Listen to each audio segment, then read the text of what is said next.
Bonsoir et merci d'être parmi nous. La créatrice qui nous rassemble ce soir, Charlotte Perriand, est plus connue pour son travail d'architecte et de designer que pour ses relations avec la photographie qui néanmoins ont été étudiées et exposées et notamment remises en lumière avec la très belle et très intéressante exposition qui s'est tenue l'été dernier lors des rencontres d'Arles. Exposition dont Damaris Amao a été la commissaire et le catalogue qui a été réalisé à cette occasion est donc une œuvre collective à laquelle donc qui a été dirigée par Damaris et à laquelle Max Bonhomme, qui est à côté d'elle, a également participé. Donc c'est de ces relations avec la photographie que Charlotte Perriand entretient avec la photographie dont il sera question ce soir. Damaris Amao est historienne de la photographie. Elle est attachée de conservation au cabinet de la photographie du Musée national d'art moderne au Centre Pompidou. Elle a été co-commissaire des expositions Élie Lottard au Jeu de Paume en 2017, de l'exposition photographie Armes de classe au Centre Pompidou en 2018 et d'Oramar au Centre Pompidou en 2019. Elle a donc assuré en 2021 le commissariat de l'exposition Charlotte Perriand, politique du photomontage aux Rencontres d'Arles, l'exposition qui vient d'être remontée et tout juste ouverte au Musée du Design de Bruxelles et où elle sera visible jusqu'au 28 août. Vous nous en parlerez tout à l'heure. Max Bonhomme, qui est juste à sa droite, est historien du graphisme et il enseigne à l'université Paris-Nanterre. Il a consacré sa thèse aux usages politiques du photomontage en France dans l'entre-deux-guerres. Ses recherches se situent à l'intersection de l'histoire de la photographie, de l'histoire du graphisme et des études visuelles. Il est membre du comité éditorial de la revue Transborder, revue consacrée à l'histoire de la photographie. Et il a contribué à différentes revues et catalogues d'expositions, dont le catalogue de l'exposition dont je vous parlais, Charlotte Perriand, publié aux éditions Actes Sud. Enfin, Sébastien Cherouet est historien de l'architecture et du design. Il enseigne à l'école d'architecture de Marseille. Il a consacré sa thèse à l'architecte Édouard Albert, l'un des représentants de la modernité en France. Il a contribué à l'inventaire du fonds Jean Prouvé au Centre Pompidou. À la Fondation Louis Vuitton, il a collaboré à plusieurs projets dédiés à Franck Gehry et participé à l'exposition Le Monde Nouveau de Charlotte Perriand en 2019-2020. Il a dirigé le catalogue de cette exposition avec Jacques Barsac et Pernette Perriand. Je vous laisse tout de suite la parole et je vous remercie. Merci à vous. J'espère que vous m'entendez bien. Bonsoir à toutes et à tous. Peut-être que on voulait peut-être commencer cette présentation et cette conférence parce que ce qui nous réunit tous les trois aujourd'hui, c'est le fait d'avoir travaillé sur des expositions dédiées à Charlotte Perriand. Donc, merci Aude pour l'introduction et peut-être que pour certains d'entre vous, je ne sais pas si vous aviez vu l'exposition Rencontres d'Arles. Alors là, c'est là, il ne faut pas que je me trompe, c'est ça ? Alors voici quelques vues de l'exposition qui a eu lieu cet été aux Rencontres d'Arles, dans un des lieux fameux des rencontres, qui est le premier étage du Monoprix. Donc il fallait accéder par le magasin avant de passer par le magasin avant d'accéder à l'espace d'exposition. Et donc c'est un lieu atypique pour de la photographie d'époque, de l'entre-deux-guerres. C'est un lieu atypique aussi pour reconstituer les photomontages, parce que peut-être on l'a peut-être pas assez introduit, mais aujourd'hui, on va vous parler des photomontages de Charlotte Perriand, et l'exposition que nous avons faite aux Rencontres d'Arles était vraiment dédiée, focalisée sur sa pratique du photomontage, qu'on présentera tout à l'heure. Et donc, l'exposition aux Rencontres se proposait d'analyser, à travers l'archive, à travers des documents d'époque, sa pratique du photomontage entre 36 et 37. Donc quelques vues d'exposition sur lesquelles nous reviendrons. Et puis, en ce moment, une adaptation à Bruxelles, au Design Museum de Bruxelles, de l'exposition, quasiment de la même exposition, Comment voulons-nous vivre, politique du photomontage. Donc je vous montre ici quelques vues de cette adaptation quasiment à l'identique, avec les mêmes sections, la même problématique, les mêmes œuvres, et qui prenait quand même une dimension assez symbolique, puisque le Design Museum de Bruxelles se trouve sur ce qu'on appelle le plateau des ailes à Bruxelles, juste en face des espaces de l'exposition universelle de Bruxelles en 1935, où Charlotte Perriand a elle-même exposé cette année-là, pour montrer la maison du jeune homme. On aura l'occasion de le montrer. Donc quelques vues, on parlera de la scénographie et des enjeux curatoriaux. Quelques vues. Et puis quand même, il faut le mentionner, parler des photomontages de Charlotte Perriand aujourd'hui, c'est quelque chose qui remonte maintenant à quelques années, et les archives Charlotte Perriand, Pernette Berriand-Barsac et Jacques Barsac ont beaucoup œuvré à la reconnaissance du travail de photographe, de photomonteuse de Charlotte Perriand, et avaient déjà proposé des expositions, notamment au Petit Palais et aussi au musée Nicéphore-Niepce, où le sujet commençait à être abordé. Et donc on s'inscrit, les expositions de l'année dernière et d'aujourd'hui s'inscrivent dans cette filiation.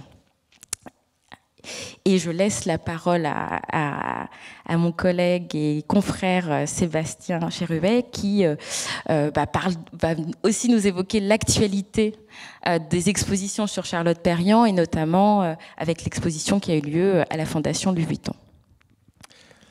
Bonsoir à toutes, bonsoir à tous. Merci Damaris, et je suis ravi de prendre la parole avec vous, avec toi et Max. Merci à Aude Maté également de votre invitation. Moi, je vais vous parler de Charlotte Perriand et la photographie, mais sous un angle un peu différent, et en évoquant cette actualité de l'exposition donc, qui a eu lieu en 2020. Et alors, je suis très ému parce que je parle sous le contrôle de Jacques Barsac, qui est dans la salle. Cette exposition consacrée à Charlotte Perriand, on connaissait Charlotte Perriand sous l'angle du design, beaucoup. Alors, est-ce qu'elle est designer? C'est une question. Est-ce qu'elle est architecte? Non plus. Est-ce qu'elle est photographe? J'imagine qu'on en reparlera.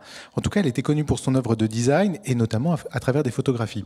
Simplement, ces photographies, voilà le Salon des artistes décorateurs présenté en avril 1928, photographies noires et blanches, et on connaissait des œuvres. Une autre vue donc, de ce salon des artistes décorateurs où elle présente en 1928 ce fauteuil tournant et puis cette table extensible. Et voilà les objets tels qu'on les présente habituellement, deux objets qui sont en collection au Musée national d'art moderne, au Centre Pompidou, souvent sur un piédestal et un peu décontextualisés. On le connaissait par ses photographies, et on a souhaité aller vers des reconstitutions de l'espace, parce qu'on pensait que ce qui était fondamental, c'était moins les objets eux-mêmes qu'en creux, l'espace dans lequel ils s'inscrivaient, avec des effets de lumière, de transparence, de reflets. Et donc voilà les types de scénographie vers lesquelles on est allé, scénographie qui implique des objets originaux, la table extensible, les fauteuils pivotants que vous voyez, mais également le masque au Quai Branly, mais également des reconstitutions, ce qui ne va pas sans poser un certain nombre de questions. Et l'enjeu, c'était de présenter Charlotte Perriand non pas simplement sous l'angle du design, mais comme la grande créatrice qu'elle est, créatrice au diapason des arts, que ce soit la musique, vous voyez un phonographe, la musique, mais la peinture, la sculpture, la danse, et évidemment la photographie qui occupe une place centrale dans son œuvre, puisque le premier aménagement qu'on connaît, enfin, qui est célèbre, le bar sous le toit puis cette salle à manger, sont d'ailleurs dans un atelier de photographie qui est place Saint-Sulpice. Et au diapason, on a évoqué Dora Maar, on voit ici Dora Maar par Picasso, un collier à roulement à billes, un roulement à billes de Fernand Léger, Joséphine Baker avec le petit dessin de Joséphine Baker par Charlotte Perriand, un caldaire. C'est ce monde-là que porte Charlotte Perriand, qui est une créatrice qui va bien au-delà du design, et donc qui englobe la question de la photographie. Photographie qui nous a permis de documenter ces reconstitutions, Ici, celle du Salon d'automne 1929, dans lequel elle présente à la fois le fauteuil pivotant, ce fauteuil pivotant qu'on a par la suite attribué partiellement à Le Corbusier, alors que quand elle le présente en 28, c'est sous son seul nom. Et puis ces meubles de collaboration, le grand confort, le fauteuil basculant et la chaise longue qui sont devenus des meubles iconiques. Des meubles, mais aussi des immeubles avec ces casiers qui forment l'architecture.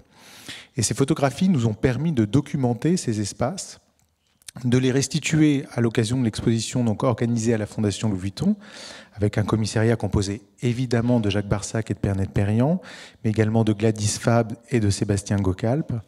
Ici, vous avez une présentation assez classique, muséale, de ces meubles qu'on a aperçus en photo, et la reconstitution qu'on a pu en faire. Reconstitution qui invitait pas simplement la vue, mais l'ensemble des sens, le toucher, l'ouïe, l'odorat, parce qu'on est là avec une salle de bain ouverte, une cuisine avec un passe-plat, enfin tout sauf un appartement bourgeois des années 20. On avait des visiteurs qui essayaient chacun des meubles, qui avaient le froid de la table, le chaud du cuir, qui s'abaissaient, qui se levaient, et de 6 ans à 99 ans, les gens pouvaient faire l'expérience de l'architecture. Bruxelles, Damaris en parlait à l'instant, cette exposition internationale de Bruxelles, à laquelle elle présente en 1935 ces meubles, ce fauteuil pivotant qu'on a déjà vu, mais nouvelle architecture et cette maison du jeune homme polychrome qu'on a pu restituer grâce à ces documents photographiques.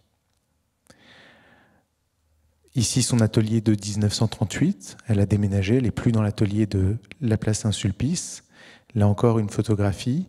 Et ici, une présentation plus traditionnelle, plus classique de cette architecture, non pas à travers une reconstitution, mais à travers une scénographie mettant en scène des objets originaux, cette table de 1938 qui est en collection au Musée national d'art moderne, au Centre Pompidou, en lien bien sûr avec la photographie et des objets comme une pierre ici de Fontainebleau.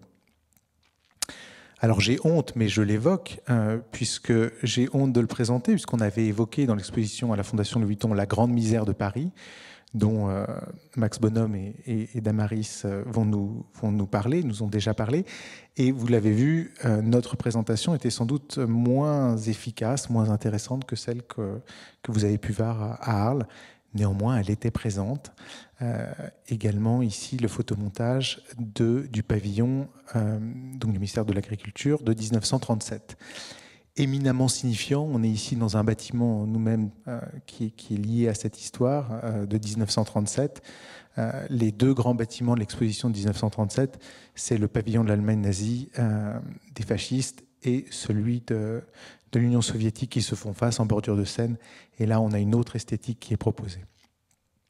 Voilà ces scénographies, reconstitution également pour 1941, l'exposition Sélection, Tradition, Création, qu'elle présente à Tokyo, et où la photographie n'est pas absente, puisque la photographie est présente à la fois sous la forme de photographies qui sont incorporées aux meubles, les meubles que vous voyez sur la gauche, qui sont des meubles qui sont initialement pensés en 1937, et photographiie d'une manière plus, non pas anecdotique, mais je pense poétique et très forte. Ce grand tapis que vous voyez, c'est l'agrandissement de la photographie d'un graffiti de marin qui est ici porté à une espèce d'échelle monumentale. Tout ça se percevant en mouvement, bien sûr, puisque à distance, on ne perçoit pas la photographie des meubles. Et puis, à mesure qu'on s'en approche, l'incidence change et on perçoit cette inscription de la photographie. Photographie en noir et blanc pour la période des années 20, en couleur pour les années 50, qui nous ont permis là aussi, avec bien sûr les plans, de restituer des espaces qui sont des espaces complexes. Et quand on présente des meubles isolément, on perd une grande partie de la qualité architecturale. Et la photographie était également présente dans l'exposition à travers des évocations, notamment ici de la galerie Steph Simon. Et vous voyez la mise en abîme, puisque au fond de cette galerie Steph Simon, vous avez une photographie également de tôle compressée. Donc, Sébastien nous a présenté. Donc voilà, c'était un peu pour clore le tour de cette actualité curatoriale autour de Charlotte Perriand, avec le projet de la Fondation Louis Vuitton qui était plus centré sur son œuvre globale. Et Max et moi sommes historiens de la photographie, mais on s'intéresse quand même à Charlotte Perriand. Et Max va nous dire en 2 mots aussi pourquoi, en tant qu'historien de la photographie, pourquoi elle fait sens, Charlotte Perriand. Oui, enfin en tout cas je vais essayer. Bonsoir à toutes et à tous. Merci à la Cité de l'Architecture et à Haute-Madé pour nous permettre de débattre autour de Perriand ce soir. Donc effectivement, moi ce que je vais faire, n'étant pas en fait historien du design, ni même véritablement spécialiste de Perriand, c'est peut-être essayer de la resituer dans, disons, la culture visuelle des années 30, essayer de comprendre quelles peuvent être aussi ces références visuelles dans ces années-là. Et donc, pour ça, je voulais d'abord revenir sur une exposition qui s'est tenue au Centre Pompidou en 2018 et qui est le résultat d'un projet de recherche en fait initié par le Centre Pompidou et l'Université de Nanterre. Donc, projet de recherche auquel j'ai participé avec Damaris et Christian Joschke. Et aussi Gabriel Delacelle et Eva Verkest. Enfin, un groupe de recherche qui a cherché à éclairer tout un pan de la photographie française des années 30, la période qui précède en réalité le Front populaire et qui est marquée par une forte politisation des images.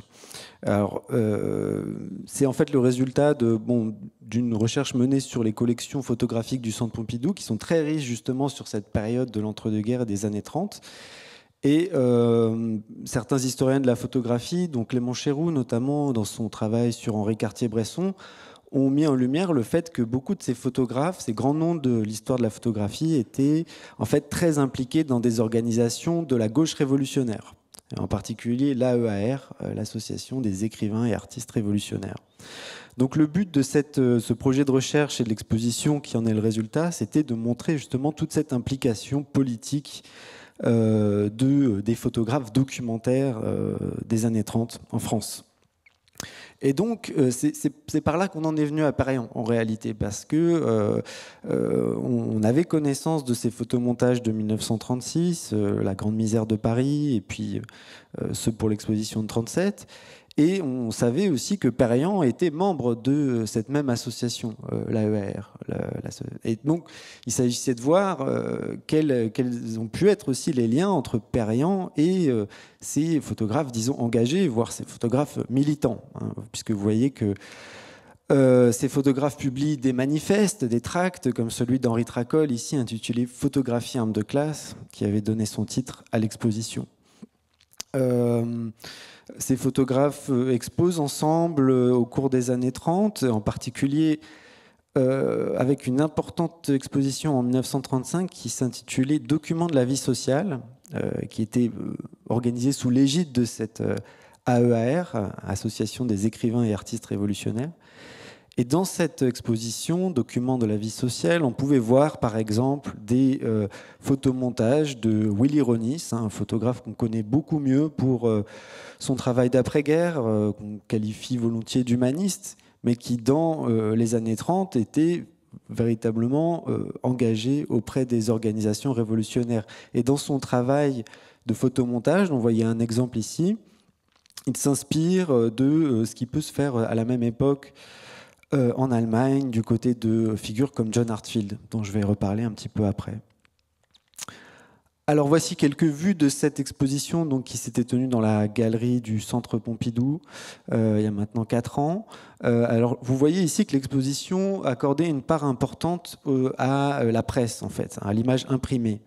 Et en l'occurrence, moi, c'est ce qui m'intéressait plus particulièrement, étant donné que voilà, à ce moment-là, je préparais en réalité une thèse sur le photomontage politique dans les années 30 et je m'intéressais plus particulièrement à ces usages imprimés en fait, à la photographie de presse.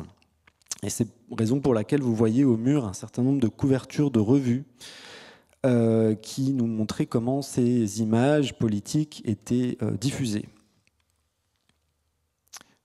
Et alors ici, vous voyez sur le mur du fond, alors vous voyez pas forcément très bien, quoique sur le grand écran, on voit bien. Peut-être Damaris, tu veux en parler? Oui, parce que peut-être pour entrer un peu dans cette question de la scénographie, de l'enjeu de la question de la reconstitution. Ici, là, on est dans la galerie de photographie, et quand voilà, on connaissait les photomontages politiques de Charlotte Perriand, mais se posait la question. Donc, les photomontages politiques de Charlotte Perriand sont des photomontages monumentaux, dont les objets en soi ont disparu, et se poser la question, mais comment on reconstitue ces photomontages, comment on donne l'énergie de ce geste du photomontage, de montrer ces différentes strates pour travailler. Donc là, pour photographie arme de classe, je m'étais dit, on va juste prendre un élément du photomontage, et puis dessus, on va mettre des photographies qui vont refaire un geste de photomontage, mais dans l'espace d'exposition, pour montrer l'aspect composite et la manière dont se construit le geste photographique. Donc c'était plus ou moins, en tout cas pour moi, c'était un point de départ d'un point de vue scénographique pour avancer, et qui m'a permis d'aboutir sur les projets plus récents comme à Bruxelles et aux rencontres d'Arles. Peut-être que avant de venir revenir sur la source du photomontage, donc peut-être juste les énumérer. Les photomontages de Charlotte Perriand dont on parle sont 3 principaux. La Grande Misère de Paris en 1936, qui est présentée au Salon des Arts Ménagers, et qui est une critique virulente sur les conditions de vie à Paris, mais qui a un grand photomontage qui est fait avec la collaboration d'autres jeunes architectes, et qui à la fois dénonce mais aussi propose un horizon de vie idéal autour de la nature, autour du sport, comme vous pouvez le voir ici avec les éléments du photomontage. Un autre photomontage est celui de l'aménagement de la salle d'attente du ministère de l'Agriculture, qui est une sorte de fresque ornementale, mais qui vient répondre au programme du Front populaire pour l'agriculture, avec là aussi une même dialectique, avec un mur montre toutes les calamités de la vie dans le monde paysan, et puis un autre mur vient proposer toutes les solutions que pourrait donner une politique du Front populaire. Donc, quelques vues pour que vous les ayez en tête quand nous allons un peu les approfondir. Et puis le pavillon de 37, ce grand diorama qu'elle réalise avec Fernand Léger, donc qui était situé à l'annexe de la Porte Maillot, et alors ici d'autres exemples, et qui se proposait vraiment comme une sorte de grand tableau immersif dans lequel les visiteurs pouvaient, alors je ne sais pas si vous voyez, si on a quelques visiteurs sur les images ici, pouvaient passer dessus et être déjà pouvaient à la fois prendre conscience prendre connaissance des slogans du programme du Front populaire, à la fois pour la campagne et pour les villes, et en même temps être dans une ambiance immersive visuelle qui fait écho aussi avec toute ce dont va parler tout à l'heure aussi Max, sur cette explosion du photomural à partir de 1937, et dans lequel le travail de Charlotte Perriand, de Fernand Léger s'inscrit à cette époque-là. Parler des photomontages politiques de Charlotte Perriand, c'est une chose. Vouloir les montrer et faire comprendre l'impression sensible que l'on pouvait en avoir, c'est toujours un problème, parce que vous n'avez jamais assez d'argent pour produire tel que vous voulez. Vous n'avez jamais l'espace suffisant, parce qu'on parle de photomontages qui faisaient plusieurs mètres de haut, plusieurs mètres de long. Il s'est posé aussi beaucoup de questionnements, notamment avec les archives Perriand, avec Jacques Barsac, qui nous a accompagnés sur la reconstitution des photomontages. Quelle couleur, à partir de quels documents d'époque partir pour rescanner, retrouver les photos d'origine.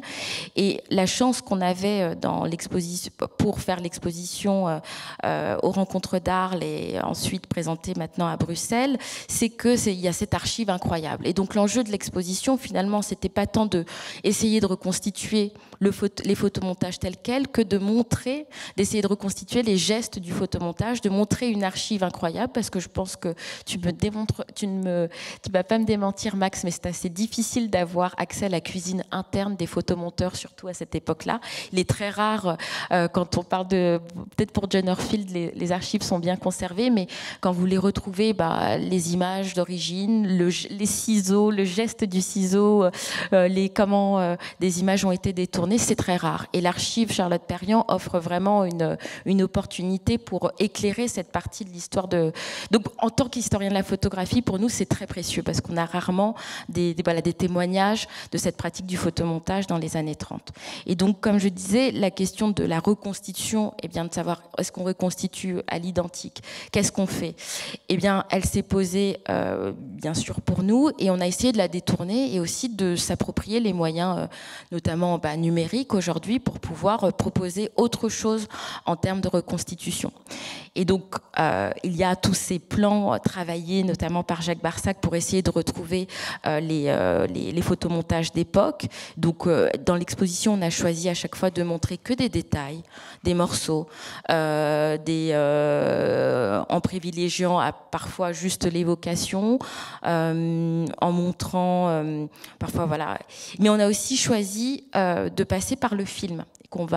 Donc on va vous passer notamment un extrait pour La Grande Misère de Paris, parce qu'on s'est dit que l'animatique, passée par un film animé, permettra aussi de comprendre, notamment pour La Grande Misère de Paris, qui est un photomontage assez complexe, eh bien, de comprendre les processus et les étapes de travail et les enjeux de ce photomontage. Que peut-être une simple présentation, tu le disais tout à l'heure, peut-être Sébastien, tu disais que peut-être, tu le disais un peu avec provocation, que présenter le photomontage tel quel n'était peut-être pas satisfaisant, donc faire une reconstitution, eh bien on s'est dit, voilà, peut-être que, je ne sais pas ce que vous allez en penser, mais que passer aussi par le film, par le décortiquer était un moyen, même si ce n'était pas fidèle à l'objet d'époque, ça pouvait être un moyen aussi de comprendre le regard de Charlotte Perriand.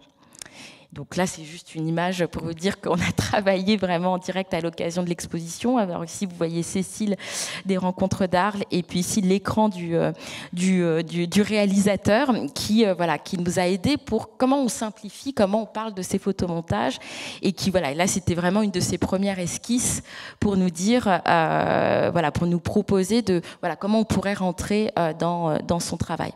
Et donc, on va vous passer le film.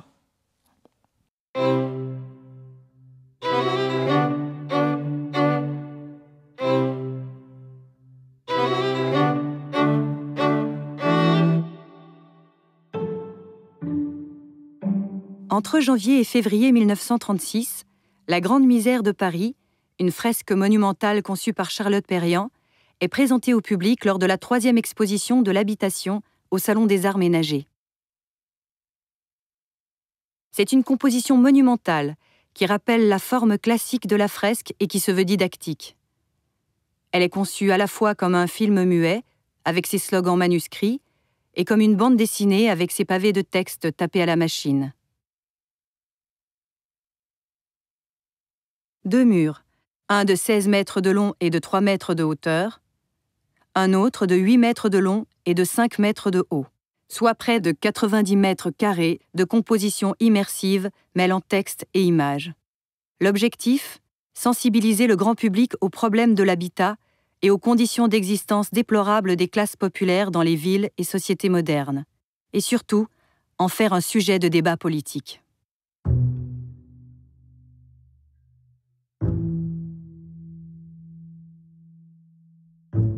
Pour réaliser La Grande Misère de Paris, Charlotte Perriand utilise une technique moderne en passe de devenir en vogue, le photomontage monumental, dont elle puise l'inspiration chez les avant-gardes artistiques et la presse illustrée. Pour l'usage politique, propagandiste et monumental, c'est notamment la Russie soviétique qui l'inspire. Dans son atelier, sur la table lumineuse, dans la chambre noire, Charlotte Perriand rassemble, détourne, reproduit, agrandit des photographies d'agences qu'elle collecte, mais aussi ses propres images.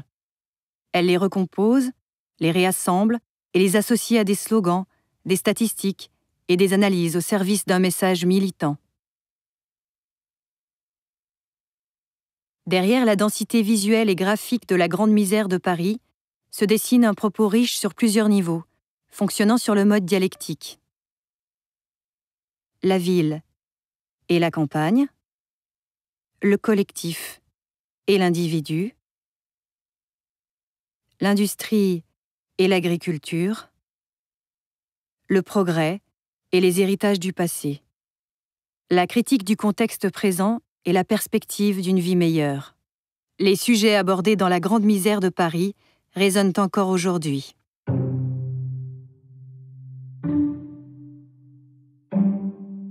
Avec pour point de départ les conséquences sociales et sanitaires de l'habitat, Charlotte Perriand évoque le problème de l'urbanisation de Paris et notamment les échecs de l'aménagement de ses espaces périphériques. La zone est devenue une banlieue invivable. Elle dénonce également la pollution automobile et industrielle, les difficiles conditions de vie des femmes, mais aussi le chômage. À quoi sert le progrès sans une meilleure répartition des richesses ?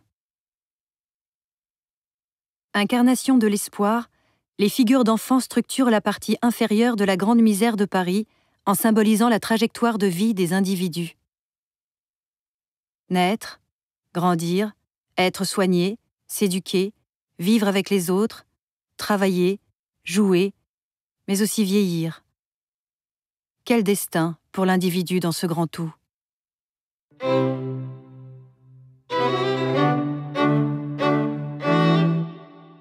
Charlotte Perriand expose ici les questionnements des penseurs de l'architecture et de l'urbanisme moderne, auxquels elle fait d'ailleurs subtilement allusion dans sa composition. La ferme radieuse de Le Corbusier, l'architecture de José-Louis Certes, comme autant d'exemples de possibilités d'une vie meilleure, en harmonie avec la nature. La fresque s'allège visuellement et iconographiquement pour atteindre son point culminant sur cette image de sauteur extatique survolant une rangée d'avironneurs. Cette image, et celle des plongeurs qui la jouxtent, fait écho à ce vers du communiste Paul Vaillant-Couturier « L'homme ne se sent vivant que lorsqu'il bondit en chantant vers le ciel ». L'image symbolise également l'alliance de l'individuel et du collectif dans un langage visuel utopique propre aux années 30. Le corps, le sport, l'amour constituent l'horizon d'une vie désirable, faisant écho au programme du Front populaire, dont la victoire s'annonce quelques mois après la réalisation de La Grande Misère de Paris. Les derniers mots de la composition sont tirés d'Au-devant de la vie de Dimitri Chostakovitch, un des hymnes du Front populaire. Amis, l'univers nous envie, nos cœurs sont plus clairs que le jour, allons au-devant de la vie, allons au-devant de l'amour.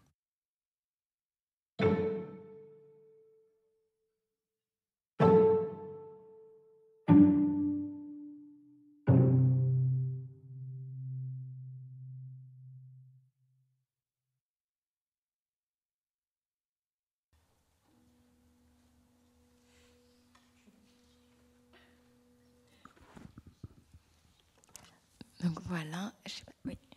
Donc voilà pour une autre tentative de reconstitution du photomontage, voilà, qui nous paraissait aussi peut-être être un bon outil, un bon média pour faire rentrer un public qui est peut-être moins familier de ces questions-là et de rentrer aussi dans la matière du travail de Charlotte Perriand. Donc c'est en ça aussi que l'exposition, même sur Charlotte Perriand, le photomontage, et d'en refaire une aujourd'hui, eh bien voilà, ça permet peut-être de mieux comprendre certains aspects. Mais peut-être avançons pour réévoquer peut-être de manière plus précisément le rapport de Charlotte Perriand et la photographie, et pour mieux aussi comprendre comment cette pratique du photomontage s'inscrit. Oui, c'était une gageure que de représenter La Grande Misère de Paris. Puis c'est tellement difficile, parce que ça engage le corps. C'est une narration, donc il faut voir ce panorama. Ça engage différents niveaux d'incidence. Il faut se rapprocher pour lire du texte. Il y a des choses qui se perçoivent à distance. C'est d'une richesse absolument incroyable. Alors, il y a une Charlotte Perriand avant ces photomontages. Il y a une Charlotte Perriand dès les années 20 qui s'approprie la photographie de manière extraordinaire. Vous avez là des objets. Ce coin de salon, il paraît si éloigné de l'œuvre de Charlotte Perriand, et pourtant c'est bien un projet de Charlotte Perriand, présenté donc avant son bar sous le toit. Et ce coin de salon, il est présenté comme ça. Il est publié, un coin de salon de Mademoiselle Charlotte Perriand. Vous avez vu que même mariée, elle continue à s'appeler Charlotte Perriand. La femme au salon des artistes décorateurs, on la voit là en médaillon. Elle sait pertinemment que la photographie est l'outil de démultiplication de ses créations. Dès 1926, toute jeune créatrice, 1903-1999, elle sait que, bien avant les réseaux sociaux, bien avant Instagram, elle sait que la présentation dans ces salons est absolument clé, permettra une présentation quasi immersive dans l'espace, mais que fondamentalement, les gens verront non pas les meubles échelle grandeur, mais les meubles à travers ces présentations dans des journaux, dans des publications. Ici, au Salon d'automne, en 1927, elle présente ce bar sous le toit qui sera visité par Le Corbusier et Jeanneret, et qui lui vaudra d'intégrer en tant qu'associé l'agence de la rue de Sèvres. Et ce bar sous le toit, il est publié. Là, je vous ai mis quelques exemples dans Art et Industrie. Le Corbusier. Ma première exposition en 1927, c'était le bar sous le toit réalisé avec des métaux, de l'aluminium à l'humidité et des sièges en tube d'acier chromé. C'était donc utiliser les techniques modernes et les techniques du XXe siècle. C'était l'influence du machinisme. Nous croyions tous au bienfait du machinisme. Ces œuvres sont de Sonia. Alors, évidemment, quand Charlotte Perriand prend la parole, on se tait. Elle a une autorité d'outre-tombe qui est absolument incroyable. On la voyait ici à côté d'un phare d'automobile. C'est ce même phare d'automobile qu'elle va mettre chez elle, dans sa salle à manger. Une sorte de ready-made en 27-28, comme ça qu'elle prend. Et c'est l'automobile qui est la référence, avec ces éléments brillants, rutilants. Les photographies en témoignent. Mais il faut imaginer tout ça avec de la lumière artificielle et naturelle en mouvement, avec des effets de reflet. Et ce bar sous le toit, qui est son bar sous le toit chez elle, dans cet atelier de photographe de la place Saint-Sulpice, en réalité, avant d'être installé chez elle, il est probablement ici, présenté au Salon d'automne. Et en fait, ce n'est pas le sol de chez elle qu'on voit ici, mais bien celui du Grand Palais. Et là aussi, elle présente des angles de vue, une disposition dont elle sait que la véritable caisse de résonance, c'est la presse, c'est la photographie qui va permettre de démultiplier et de présenter son travail. Elle le sait, on le voit très bien sur les photos dans les archives Charlotte Perriand. Donc, je ne vais pas reparler de ce travail extraordinaire de Pernette, Perriand, Barsac et de Jacques Barsac. On a une documentation incroyable et on voit que les meubles se déplacent à mesure qu'il y a des prises de vue. Ce ne sont pas du tout des prises de vue comme ça, réalisées sans contrôle. Les meubles se déplacent et permettent de témoigner de cet espace. On voit là le phare d'automobile, puisque à gauche, on a cette salle à manger présentée en avril 1928 au Salon des artistes décorateurs, et cette même salle à manger installée chez elle. Vous remarquez notamment le radiateur et ce phare d'automobile à côté duquel on la voyait tout à l'heure. La photographie, comme démultiplication, là on a des pignons du Grand Palais, puisqu'elle présente ses projets à côté d'autres projets modernistes qui composent un espace idéal. Mais espace idéal qui est mis en scène pour être vu, photographié et démultiplié à travers la presse.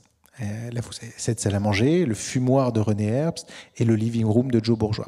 Ça paraît rien, mais juste en incise, René Herbst et Joe Bourgeois, Le Corbusier, Jeanneret, tout ça, c'est déjà pas des monstres de la modernité, mais des maîtres de la modernité, des messieurs qui ont un certain âge, là où on a une toute jeune femme qui est ici de plein pied avec les modernes, avec l'avant-garde. En quelques années seulement, elle est passée de l'art déco, ou de style ensemblier qu'on voyait tout à l'heure avec le coin de salon, à une modernité absolument radicale.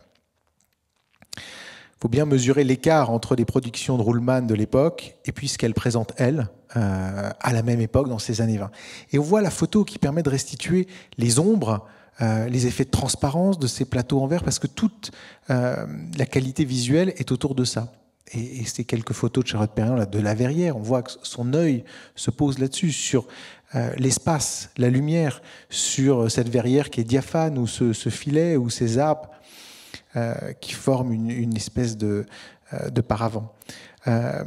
Photographie, on les voit là, ces photographies d'art brut sur une planche, donc il y a à peu près un format A4 à gauche, avec des tirages collés, une sorte de planche à idées, et reproduit à une échelle beaucoup plus importante, mais c'est bien son travail, et pas celui d'une scénographie qu'on aurait inventée au début du XXIe siècle, et elle elle est présente comme telle. Oui, vous voyez ici à gauche des photos, c'est des flaques d'eau gelée qui sont portées et on joue avec la lumière et la transparence. Et on les a restituées à travers cette scénographie que vous voyez à droite, mais cette échelle de tirage est bien la sienne, hein. C'est celle qui correspond notamment à la table de 1937 qu'on a vue. À chaque fois, il faut se garder de trouver ces images, ça pourrait paraître anodin, banal, mais en fait, produire un tirage de cette dimension-là est très coûteux, très complexe. Et puis, soit dit en passant, faire ces photos est complexe et coûteux. Puis vous vous gelez les mains. Amusez-vous à transporter une flaque gelée et à la porter au soleil pendant des clichés comme ça. C'est loin d'être agréable. Pas plus que transporter une immense pierre dans son sac à dos, sans doute très très lourde. Et c'est pas un petit caillou comme ça qu'on ramasse sur la plage. Il y a quelque chose d'absolument intentionnel dans son travail.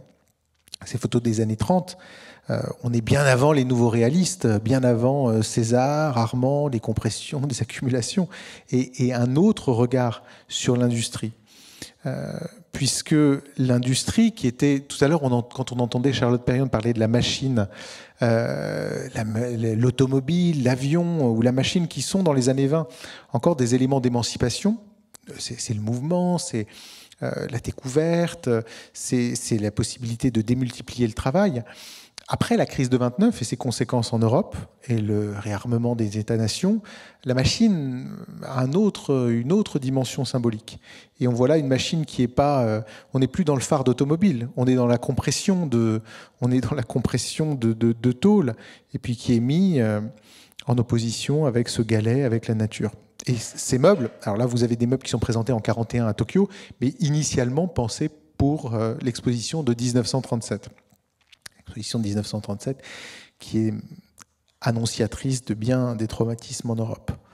Je lis parce que son travail on n'est jamais dans la décoration lorsqu'elle emploie de la photo. C'est pas décoratif, c'est pas du papier peint, c'est toujours un propos politique extrêmement engagé. Quand elle présente cette maison du jeune homme en 1935 à Bruxelles, Charot se demande ce que fait ce meuble au premier plan, ce fauteuil paillé en bois. Qu'est-ce qu'il fait là? On est dans deux générations totalement différentes. Le fauteuil pivotant qui est en chrome, fauteuil destiné à une industrialisation, produit par des machines, meuble-machine produit par des machines, avec un roulement à billes, le même roulement à billes que celui qu'elle porte en étendard autour du cou, et qui est mis ici en regard d'un fauteuil paillé, l'intelligence de la main, le vernaculaire, l'artisanat. C'est absolument intentionnel. On est passé, là, en quelques années, dans une autre esthétique, de la machine à des dimensions organiques, à l'humain, à quelque chose qui est totalement différent, en quelques années seulement, et toujours avant-guerre. Et dans l'exposition à la Fondation Louis Vuitton, donc, on avait restitué, alors très partiellement, et vous voyez là à droite une évocation du pavillon de 1937 du ministère de l'Agriculture. Alors évidemment, on ne peut pas passer en dessous, c'est tellement consommateur d'espace. Damaris, avec une maquette, a permis de restituer ce qu'était cet objet à travers des vidéos. Nous, on avait des évocations de cette polychromie, mais on avait souhaité les mettre en regard d'autres œuvres de 37. Et vous voyez là l'évocation de Picasso avec Guernica. Alors non pas Guernica qui est au Reina Sofia, mais le carton de la tapisserie de Guernica qui est à l'ONU. Et ce carton de tapisserie, aussi un collage, jouxtait l'aménagement du bureau de Jean-Richard Bloch, qui est le directeur d'un journal Ce Soir, qui est un journal engagé contre le fascisme et contre la guerre en Espagne, avec cette table manifeste dans laquelle elle met des gravures de Picasso. Tout ça pour dire que ces photomontages sont éminemment politiques et jamais les photos dans son architecture sont des éléments décoratifs.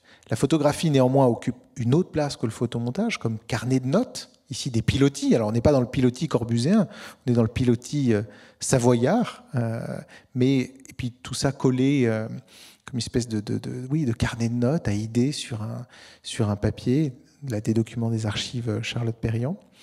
La photographie comme élément didactique, comme élément pédagogique, comme explication du montage d'un refuge tonneau avec des séquences comme ça de planches qui permettent de comprendre ce refuge tonneau, de comprendre qu'en fait il s'agit presque d'un carrousel d'enfants, d'un manège d'enfants avec une partie centrale porteuse et puis des éléments périphériques très légers parce que ils pourront être portés à dos d'homme. Et là, la reconstitution qu'on avait pu proposer à la Fondation Louis Vuitton, qui n'était pas une reconstitution faite pour l'exposition, puisque c'est un prêt d'un refuge qui avait déjà été réalisé. Et puis la photographie en bas avec ce refuge tonneau, où on voit un photomontage dans la photo avec Charlotte Perriand ou Marianne Clouzot ou qui sais-je, qui est sur un rocher à côté de ce refuge qui n'a jamais été réalisé dans les années 30. Hein, donc photographie comme véhicule d'un imaginaire. Photographie didactique, là aussi, avec les études ergonomiques en photomontage des meubles iconiques des années 20. Et puis quelques images quand même de Charlotte Perriand qui on n'est pas dans l'autoportrait, hein, puisqu'elle a les mains dans les poches, mais on est quasiment dans l'autoportrait. En tout cas, elle arrive à saisir l'œil photographique de manière absolument exemplaire avec une mise en scène. On est dans son atelier à Saint-Sulpice à l'occasion d'une fête et Charlotte Perriand ponctuait l'expo. Alors là, très tôt, en 22, vous voyez déjà, on ne voit qu'elle sur la photo. Cet autoportrait à gauche qui n'en est pas un, vous voyez que l'appareil photo n'est pas tenu dans le bon sens. Il y a certes un miroir en face d'elle, mais en fait c'est un jeu où cette Charlotte Perriand à droite dans le bar sous le toit. Alors le bar sous le toit effectivement réalisé, hein, celui de Saint-Sulpice, entouré, bien entouré. On reconnaît Le Corbusier notamment. Et là aussi, on n'est pas dans l'autoportrait, mais dans la mise en scène en tout cas. Et cette photographie qui pourrait nous apparaître assez, alors non pas banale, mais assez simple. Mais dans les années 20, une femme mariée, avec les jambes en l'air, une jupe qui pourrait tomber, un collier en roulement à billes, un collier qui est issu d'un élément machiniste, une coupe à la garçonne, celle de Joséphine Baker, qu'elle va voir, qu'on a évoqué, qu'elle dessine et qu'elle va voir. On est là dans quelque chose d'extrêmement surprenant. Là encore, les revues comme Démultiplication, photomontage avec Charlotte Perriand, ministre de la Reconstruction. À une époque, aujourd'hui, on a du mal à faire des gouvernements paritaires. Le magazine Elle présentait en 1950 ce gouvernement composé de femmes pour montrer que les femmes ne manquaient pas de talent et pouvaient tout à fait avoir des portefeuilles ministériels. La première fois qu'une femme a eu un portefeuille ministériel, c'est en 1936, on parlait du Front populaire. Elles étaient sous-secrétaires d'État, et puis elles n'avaient pas le droit de vote. Même. Bon, notre époque, elles ne l'auront qu'à partir de 1947. Et là, Charlotte Perriand, ministre de la Reconstruction. C'est pas du tout là où on l'attend. Et ces autoportraits, j'ai pas pu m'empêcher de vous montrer quand même quelques images de Charlotte Perriand captant l'objectif, que ce soit sur le pont d'un navire en allant au Japon, que ce soit à Tokyo un peu plus tard, ou encore plus tard, habillée en Issey Miyake en couverture.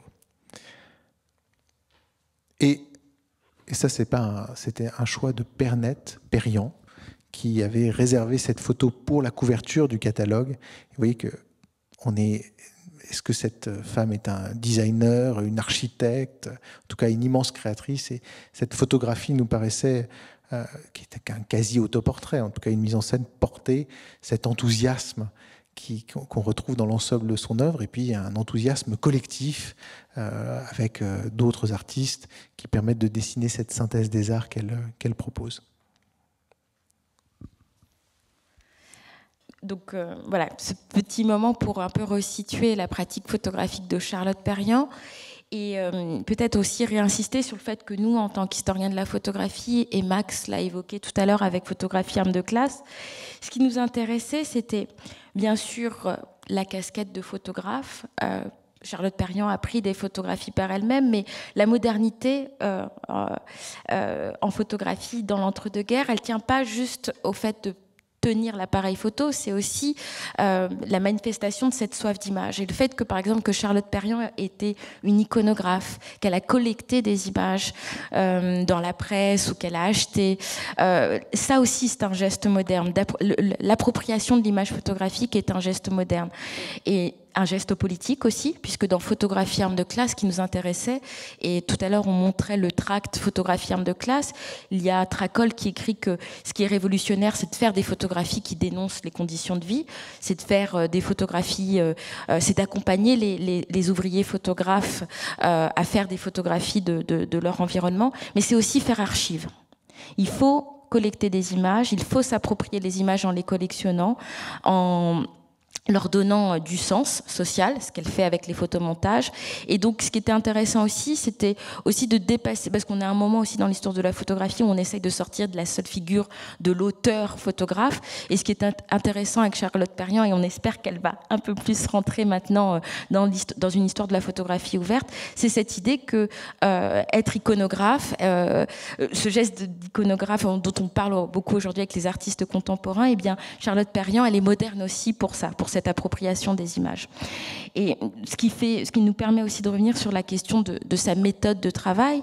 Donc pour faire les photomontages, peut-être plus précisément le rapport de Charlotte Perriand à la photographie, tu as évoqué cet usage dans le cadre de son travail de designer. Il faut aussi l'inscrire dans cette idée qu'il y a cette proximité, elle vient aussi d'une manière de travail qui est aussi propre au milieu des arts décoratifs, des arts appliqués à l'époque. C'est-à-dire que Charlotte Perriand, elle est formée à l'Union des arts décoratifs. S'il y a bien un lieu qui a un enseignement très novateur, c'est la bibliothèque de l'Union des arts décoratifs qui propose dans sa bibliothèque des photographies que vous pouviez décalquer directement, dont vous pouviez vous approprier pour récupérer les motifs.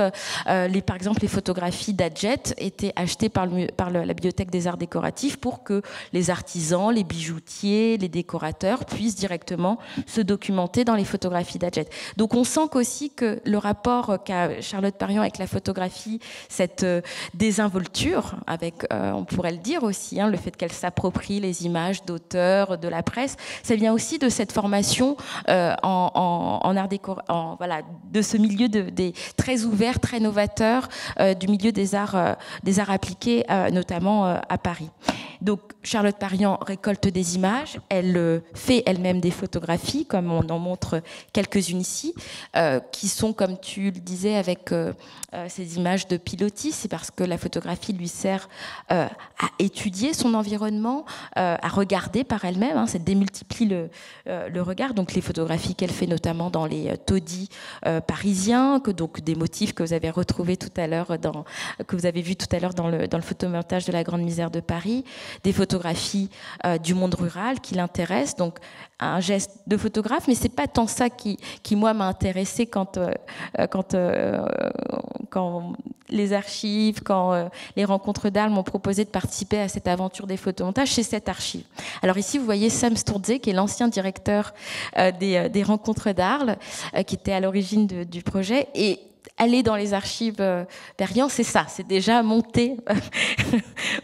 Normalement, ça devrait être une photo de Pernette sur l'échelle, mais c'est multiples boîtes que vous voyez ici, où sont rassemblées toutes ces photographies. Donc on parle d'archives aujourd'hui, mais c'est plutôt banque d'images, photothèque, c'est vraiment un matériel de travail pour Charlotte Perriand. Et donc ce sont ces centaines, ces dizaines, ces centaines d'images sur tout type de sujet, avec quand même une ligne forte. Et puis il n'y a pas simplement des tirages, il y a aussi des négatifs qui permettent de comprendre le processus de travail.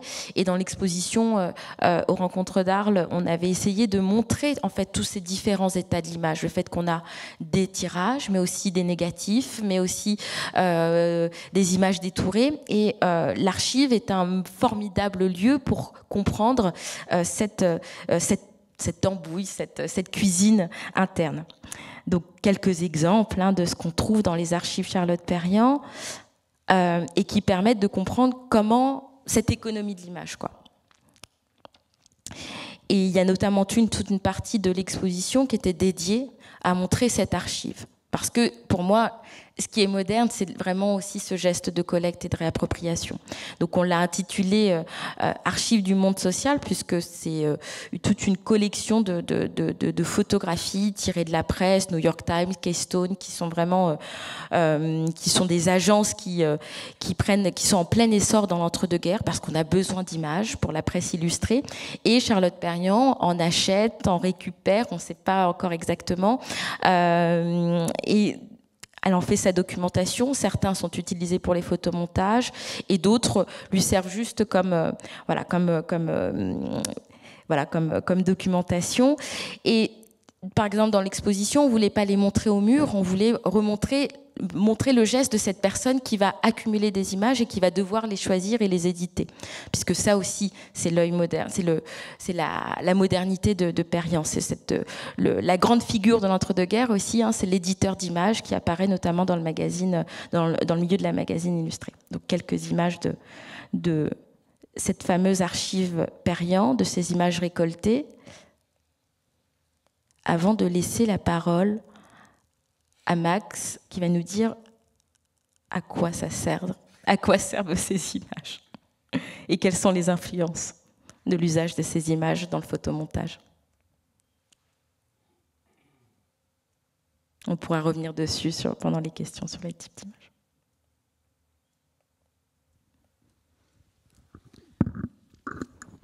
Merci.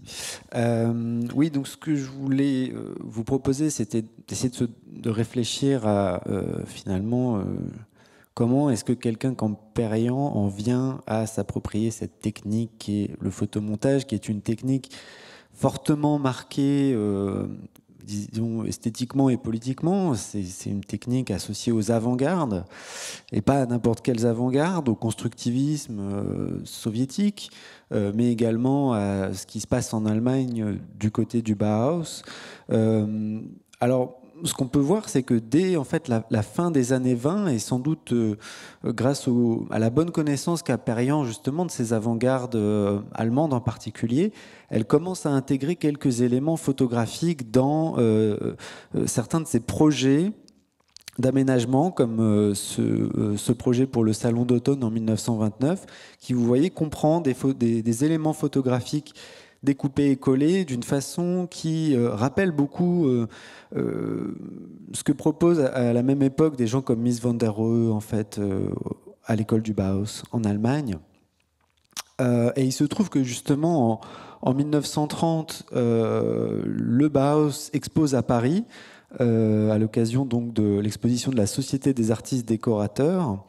Donc vous voyez ici l'affiche dessinée par Herbert Bayer pour cette présentation de la section allemande en 1930.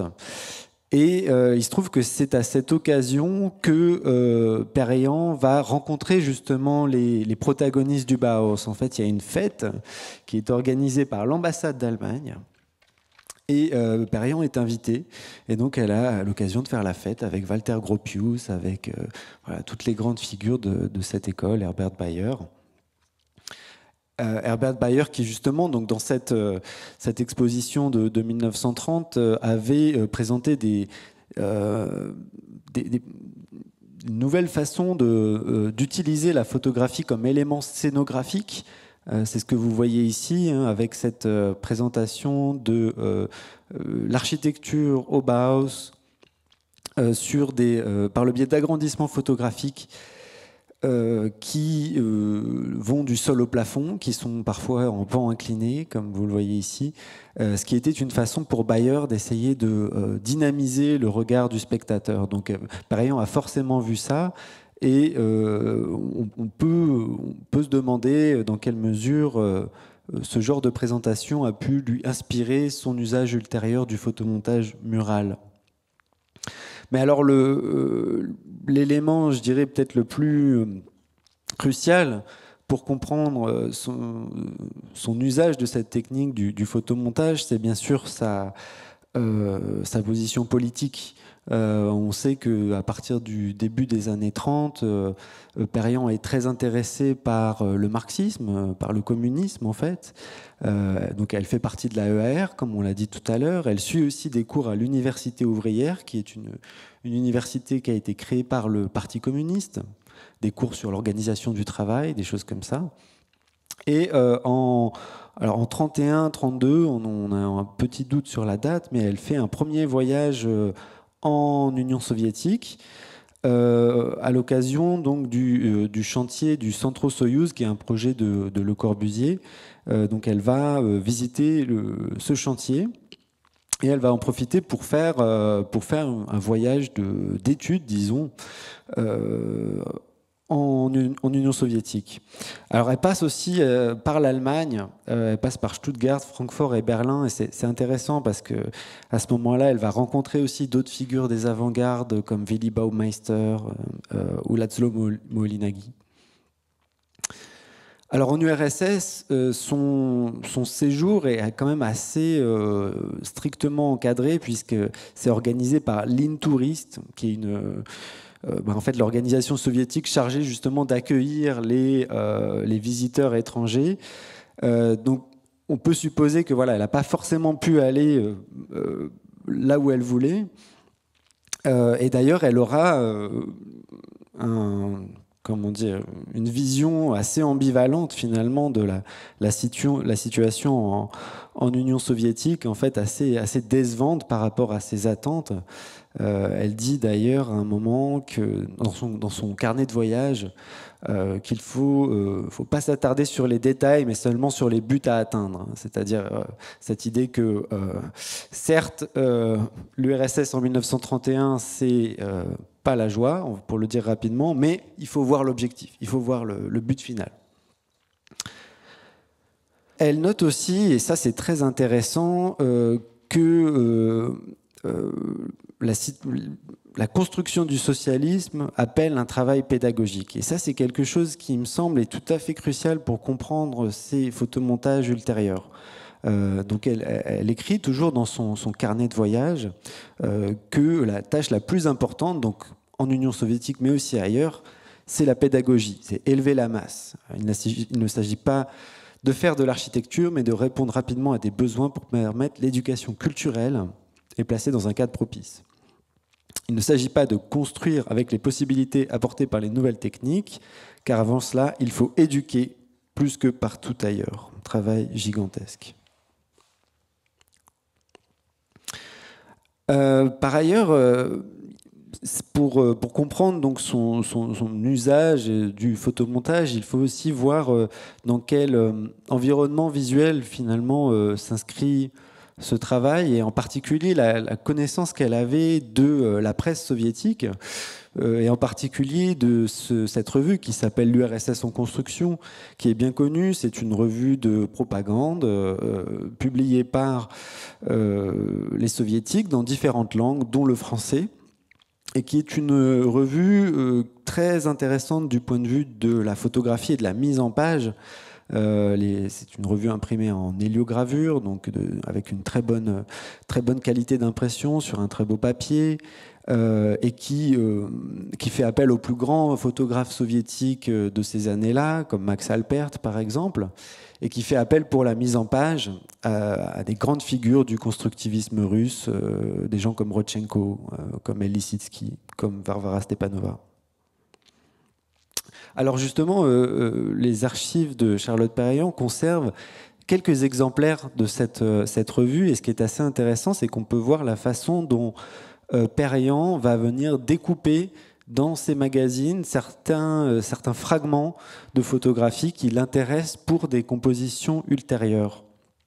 C'est ce que Damaris a mis en valeur dans l'exposition d'Arles, ou dans cette vitrine, où vous voyez un exemplaire de l'URSS en construction, et puis à gauche, une série de petits fragments photographiques, comme ça, des cheminées d'usines que Perriand est allé découper dans ce magazine soviétique. Alors c'est une pratique qui par ailleurs était en fait assez, je dirais pas extrêmement courante, mais qui était bien présente dans la culture graphique de la gauche française.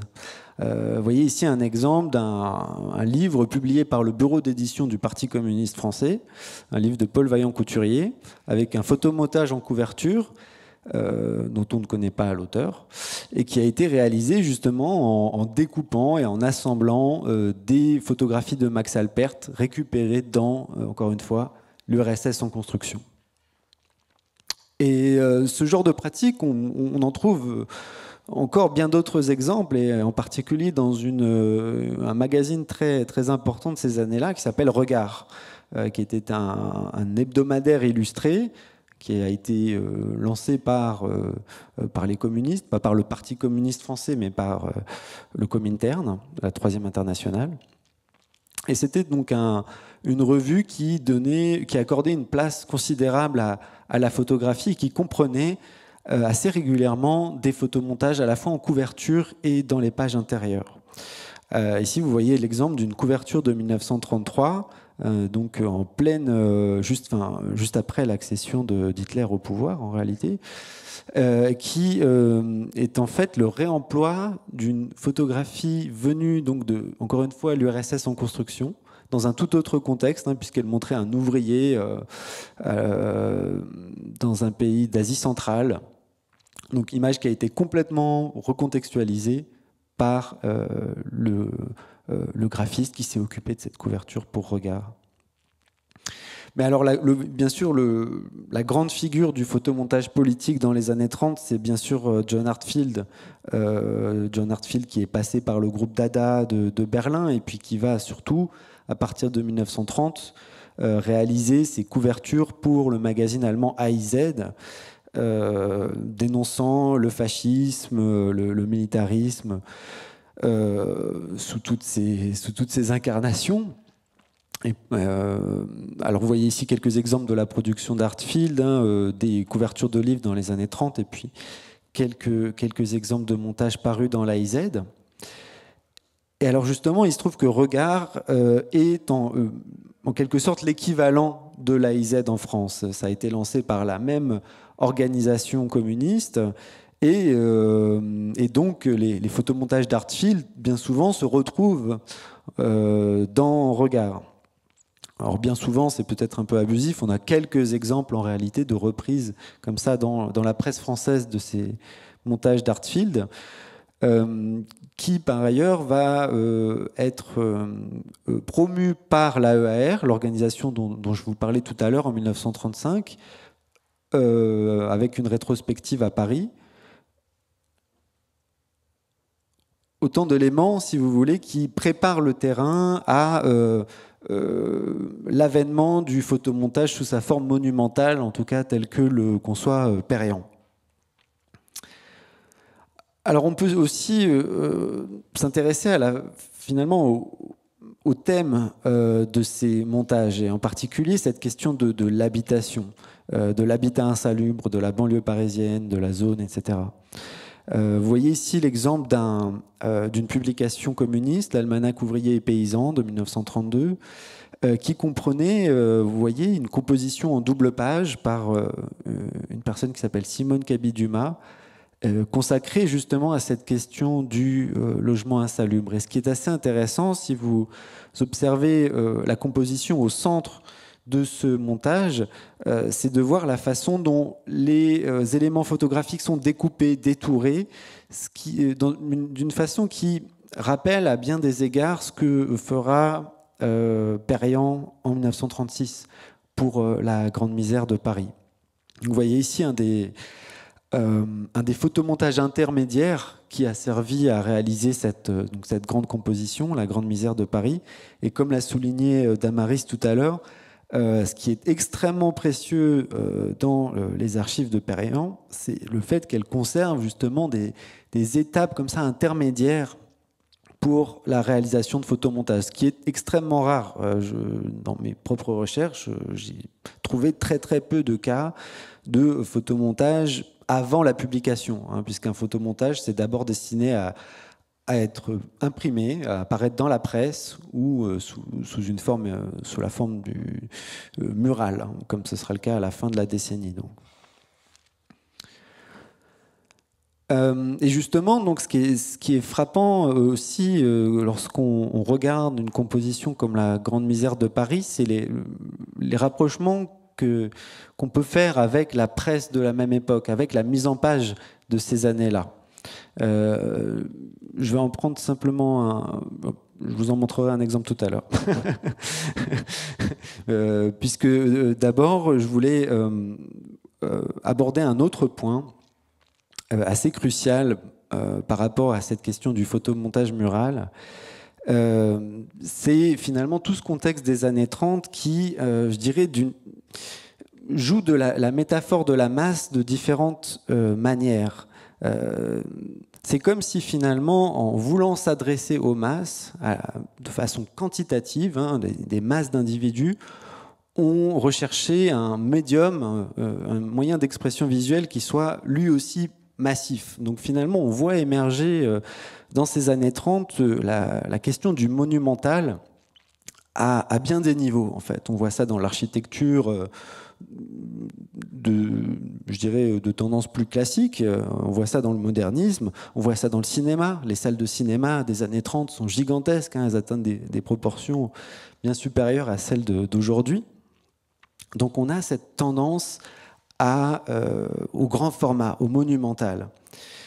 Et à ce propos, donc, Walter Benjamin, dans son texte sur l'œuvre d'art à l'ère de sa reproductibilité technique, parle de ce genre de pratique en utilisant l'expression de réception collective simultanée. C'est cette idée que la réception se fait en masse, la réception se fait aussi en groupe, plus que d'un individu à un autre individu. Alors, une des manifestations les plus violentes de ça, c'est la scénographie des expositions fascistes.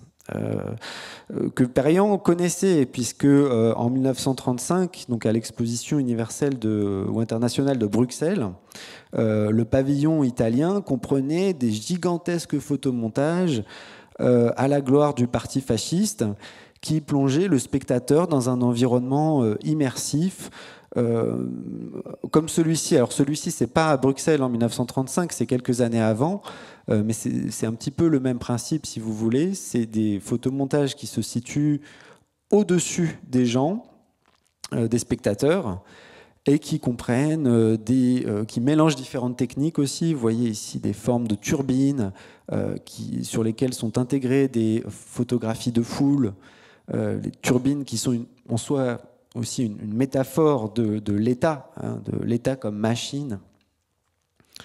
Donc on a cette esthétisation du politique, pour citer encore ou pour paraphraser Benjamin, qui, il me semble, est en fait ce contre quoi va travailler Perriand.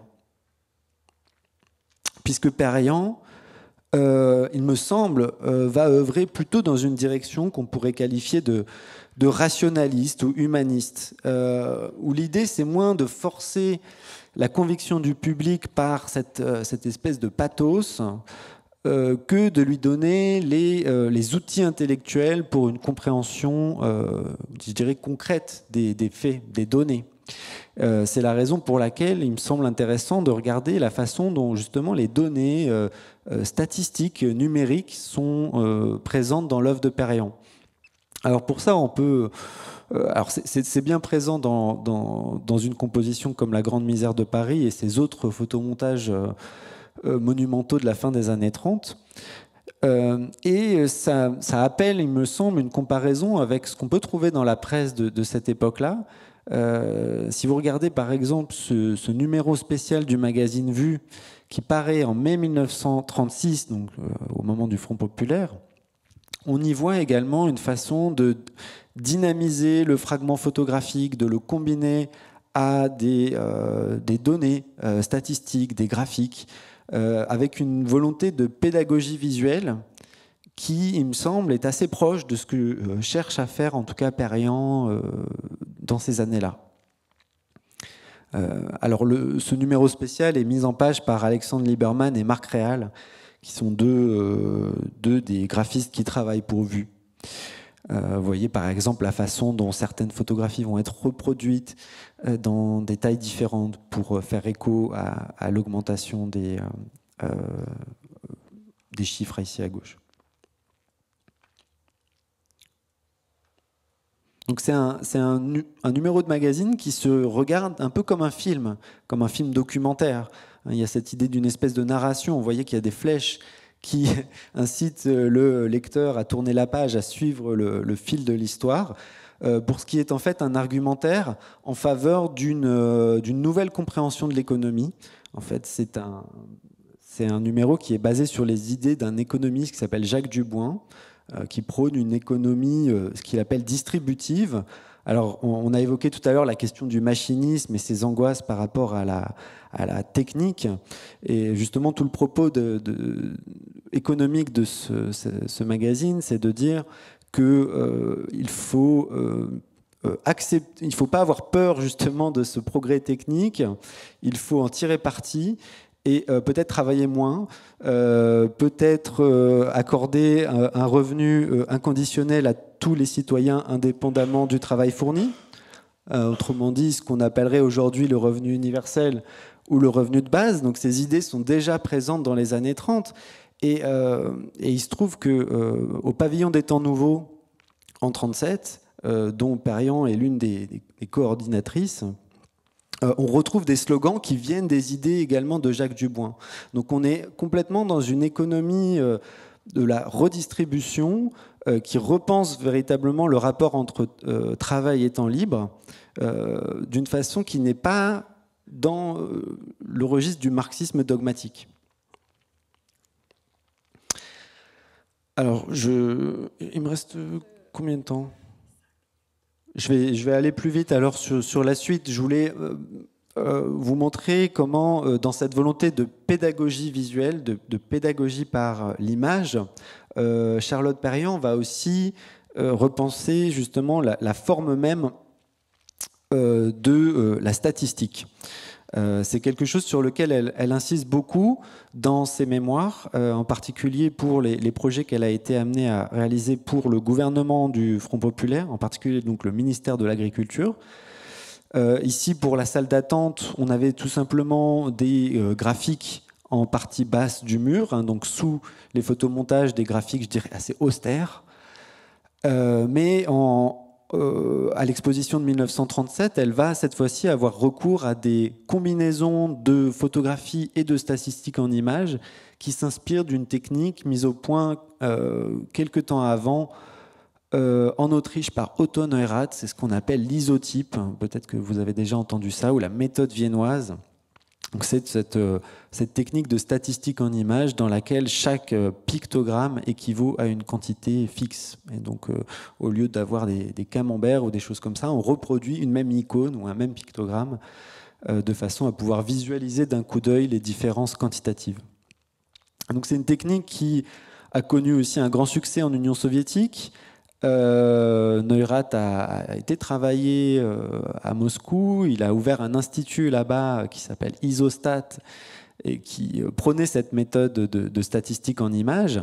Et dans son voyage en URSS, Perriand note justement l'adresse de l'institut Isostat. Donc on peut supposer en tout cas qu'elle avait connaissance de ces recherches sur la statistique en images.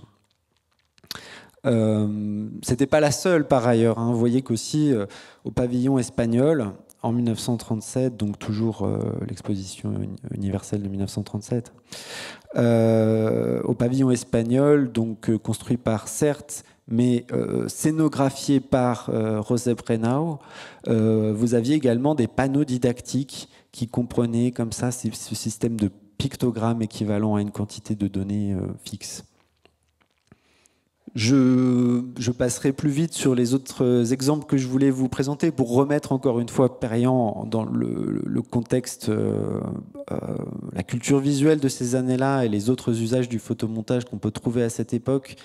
Vous avez ici un livret dont Charlotte Perriand possédait un exemplaire, qui est aujourd'hui dans ses archives, et qui est le catalogue du pavillon de la solidarité en 1937. Et c'est intéressant parce que ce livret est donc conçu par le graphiste Georges Basset, auteur d'Affiches pour l'humanité. Vous en voyez un exemple ici. Ce livret témoigne aussi comme ça d'une recherche de pédagogie visuelle qui combine l'image photographique à la statistique, qui cherche des nouveaux moyens graphiques de faire passer l'information économique. Il me semble que c'est vraiment le grand enjeu de ces années-là, et c'est aussi le sens dans lequel travaille Perriand avec ses photomontages de 36 et 37.